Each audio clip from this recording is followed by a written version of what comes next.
आज दिनांक 15 जनवरी को अमरोहा के हसनपुर क्षेत्र के ग्राम नगलिया मुंशी में शिवदास चौहान के आवास पर मकर संक्रांति के अवसर पर खिचड़ी प्रसाद का वितरण किया गया। इस अवसर पर उपस्थित राष्ट्र सेवी संगठन संयोजक कृष्ण कुमार शर्मा ने बताया कि मकर संक्रांति का मानव जीवन में धार्मिक दृष्टि से बहुत महत्व होता है। मकर संक्रांति के दिन से सूर्य की गति उत्तर दिशा की ओर अर्थात सूर्य उत्तरायण हो जाते हैं। महाभारत के समय अंतिम समय में भीष्म पितामह ने सूर्य के उत्तरायण होने पर ही प्राण छोड़े थे।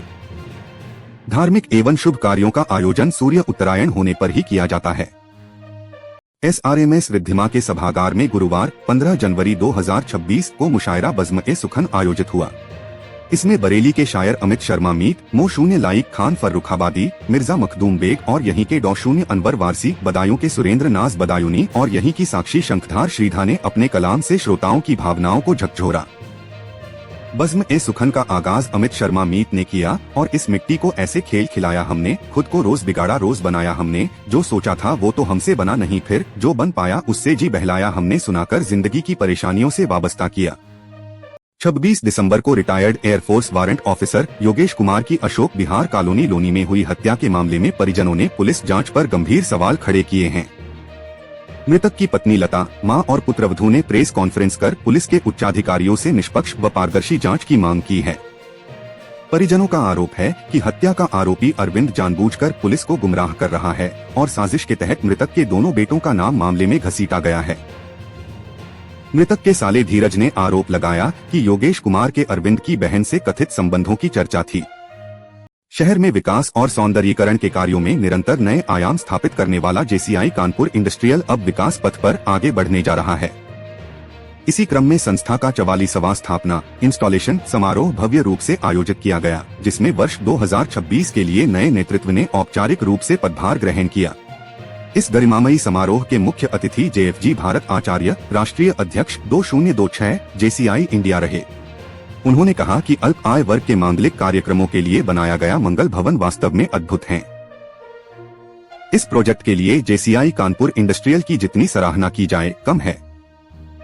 गुरुवार सवेरे शहर के धीमानपुरा में एक किसान का शव मिलने से सनसनी फैल गई। सूचना पर पहुंची कोतवाली पुलिस ने शव की तलाशी ली तो उसकी जेब से मिले आधार कार्ड से शव की शिनाख्त हो सकी। मृतक के शरीर पर चोट के निशान भी पाए गए हैं। पुलिस ने शव का पंचनामा भरकर पोस्टमार्टम के लिए भेज दिया।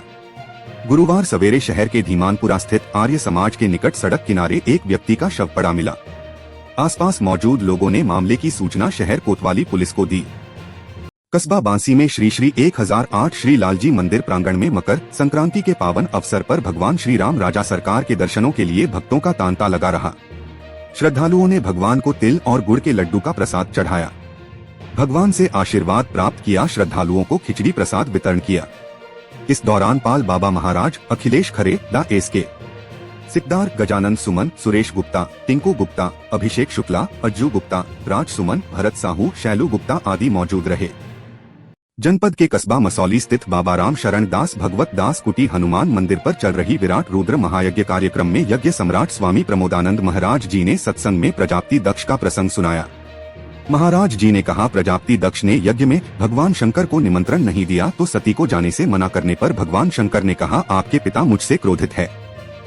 तब सती ने इस क्रोध का कारण पूछा तो शंकर जी कहा कि एक समय की बात है जब प्रजापति दक्ष देवताओं की सभा के सभापति थे। देवताओं की सभा में जब प्रजापति दक्ष का आगमन हुआ तो सभी देवताओं ने खड़े होकर महाराज दक्ष का स्वागत किया, लेकिन भगवान शंकर नहीं खड़े हुए। शहर के अलग अलग बाजारों की समस्याओं को लेकर व्यापारियों का प्रतिनिधि मंडल नगर आयुक्त जग प्रवेश से मिला। नगर आयुक्त से दुकानों और फुटपाथ की हद को चिह्नित करने की मांग की। नगर आयुक्त ने समस्याओं के समाधान का आश्वासन दिया है। नगर उद्योग व्यापार प्रतिनिधिमंडल के महानगर अध्यक्ष सुनील अग्रवाल और महानगर महामंत्री शशिभानु गर्ग के नेतृत्व में विभिन्न व्यावसायिक समितियों के प्रतिनिधियों ने नगर आयुक्त से मुलाकात की।